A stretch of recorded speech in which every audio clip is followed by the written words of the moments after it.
Абай Құнанбайұлы 17-ші қара сөз. Қайрат, ақыл, жүрек үшеуі өнерлерін айтысып, таласып келіп, ғылымға жүгініпті. Қайрат айтыпты: «Ей ғылым, өзіңде білесің ғой, дүниеде еш нәрсе менсіз кәмелетке жетпей тұғынын. Әуелі өзіңді білуге ерінбей жалықпай үйрену керек. Ол менің ісім. Құдайға лайықты ғибадат қылып, ерінбей жалықпай орнына келтірмек те менің ісім. Дүниеге лайықты өнер, мал тауып, абүйір мансапты еңбексіз табуға болмайды.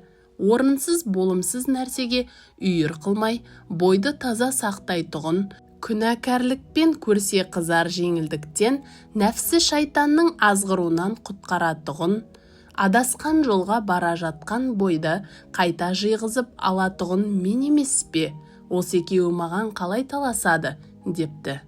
Ақыл айтыпты: «Не дүниеге, не ақиретке не пайдалы болса, не залалды болса, білетұғын мен, сенің сөзіңді ұғатұғын мен. Менсіз пайданы іздей алмайды екен, залалдан қаша алмайды екен, ғылымды ұғып үйрене алмайды екен. Осы екеуі маған қалай таласады? Менсіз өздері неге жарайды?» депті.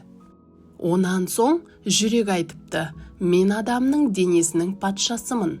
Қан менен тарайды, жан менде мекен қылады. Менсіз тірлік жоқ.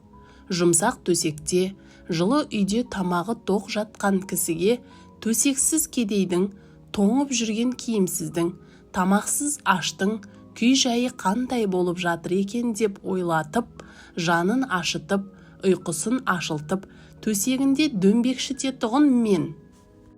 Үлкеннен ұят сақтап, кішіге рақым қалдыратұғын мен. Бірақ мені таза сақтай алмайды, ақырында қор болады. Мен таза болсам, адам баласын алаламаймын, жақсылыққа елжіреп ерейтұғын мен. Жаманшылықтан жиреніп тулап кететұғын мен. Әділет, нысап, ұят, рақым, мейірбаншылық дейтұғын нәрселердің бәрі менен шығады. Менсіз осылардың көрген күні не? Осы екеуі маған қалай таласады?» депті.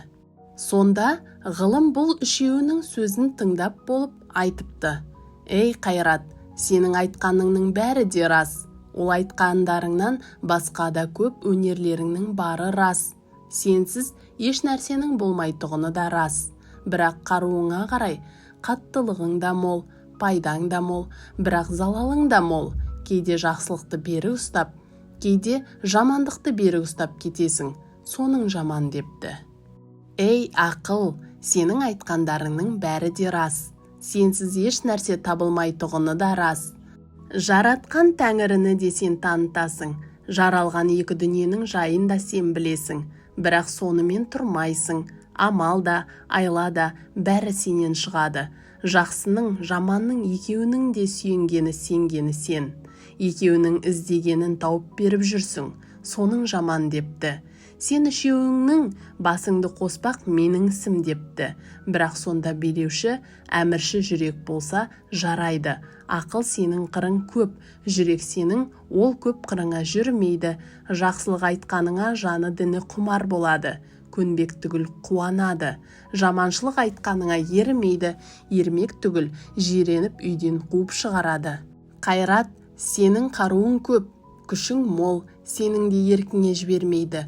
Орынды іске күшіңді аятпайды, орынсыз жерге қолыңды босатпайды. Осы үшеуің басыңды қос, бәрін де жүрекке билет» деп ұқтырып айтушының аты ғылым екен. Осы үшеуінің бір кісіде менің айтқанымдай табылсаңдар, табанының топырағы көзге сүртерлік қасиетті адам сол. Үшеуің ала болсаң, мен жүректі жақтадым. Құдайшылық сонда. Қалпыңды таза сақта, Құдай тағала қалпыңа әрдайым қарайды деп кітаптың айтқаны осы депті.